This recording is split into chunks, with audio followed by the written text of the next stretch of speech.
What was the inspiration for the fusion? Tell me about it. God damn it.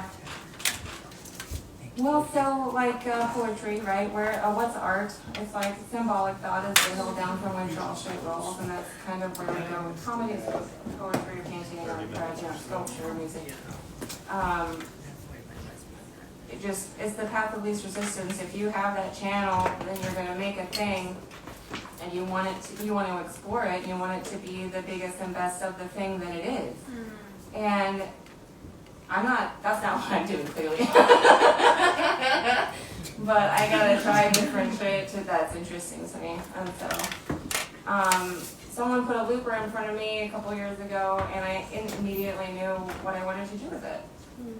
With my poetry. And I published a whole bunch of books with local presses, and been performing for such a long time that I occupy this niche that I'm not a fan of.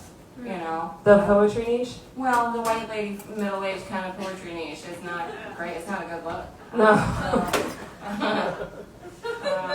And I didn't study that. It's not my field of it's not my background or anything as far as education and stuff. It's just some weird shit that I do. So I'm just being weird about it. Yes. And what was the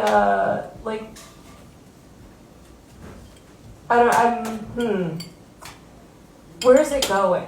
And I'm not saying that where's it going? I'm just saying what are you doing with it? Because I know you're doing something interesting with it. Well, I want to hear about the interesting projects. Why the dissonance?